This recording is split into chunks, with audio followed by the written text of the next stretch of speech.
7 Democratic presidential candidates will square off in New Hampshire tonight ahead of Tuesday's primary. The contenders are moving on from Iowa after the state's Democratic Party finally reported all of the caucus results yesterday. Pete Buttigieg and Bernie Sanders came out ahead of the field, and they're going to look to seize on that momentum.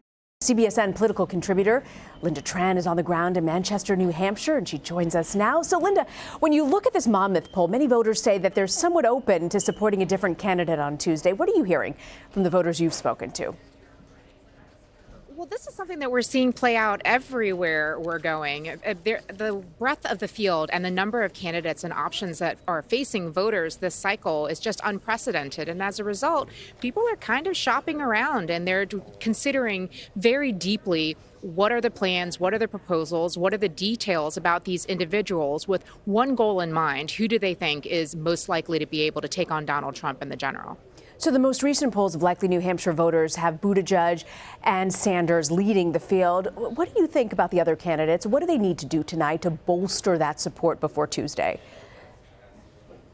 Well, we often talk about when is the right time for candidates to peak. And certainly we've seen a lot of momentum behind Bernie Sanders and behind Mayor Pete Buttigieg over the last several weeks. And so they're on the uptick. Some of these other candidates who have at various points been the front runner, whether it's Senator Elizabeth Warren or former Vice President Joe Biden, have seen their numbers drop significantly. And the truth is it's now or never, right? It's time for them to really, really lean in and make the moments that are going to raise them the dollars that allow them to continue forward into Super Tuesday. So do you think we could see Sanders and Buttigieg really taking aim at each other's policies on the debate stage, given that they've had such a strong performance in Iowa? Do they view each other as the enemy at this point, as a leading contender?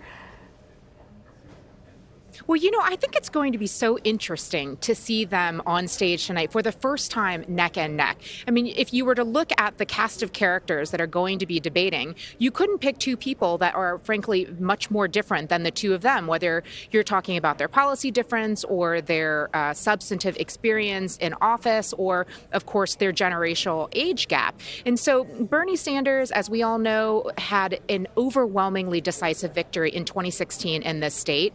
So his team is going to be looking to continue that storyline to show that he is as strong as people expect him to be. And Mayor Pete, of course, people are calling him the quote unquote comeback kid from Iowa. So he has an opportunity to speak directly to New Hampshire voters and show them why he was able to ascend in the fashion that he did, and for them to choose his vision of unity, of aspiring for a different kind of future, which is dramatically different than Bernie Sanders taking on the system. I want to ask you about the two women in the race. You've got Elizabeth Warren, Amy Klobuchar. They were both competitive in Iowa. What do you expect to see from them tonight? Well, actually, I would say that Senator Warren and Senator Klobuchar have actually gotten a little bit of short shrift over the last several days as people have really focused on Senator Sanders and Mayor Buttigieg. The truth is, Elizabeth Warren outperformed the former Vice President of the United States. That is an incredible feat. And Senator Klobuchar came in not very far behind. And so these women have been out there trying to demonstrate that they are electable, that they can win, that they can take on, in a general election, Donald Trump. And so tonight, they're going to have to continue to lean into that message and try to appeal to not only New Hampshire voters, but all the others that are going to be just quick on the heels of the primary election here to make the same case to them that they can do it, that women can win. I know there's been so much focus on Iowa and New Hampshire, but when you're looking at predicting how the candidates will perform beyond Iowa and New Hampshire, how much of a gauge are these two states?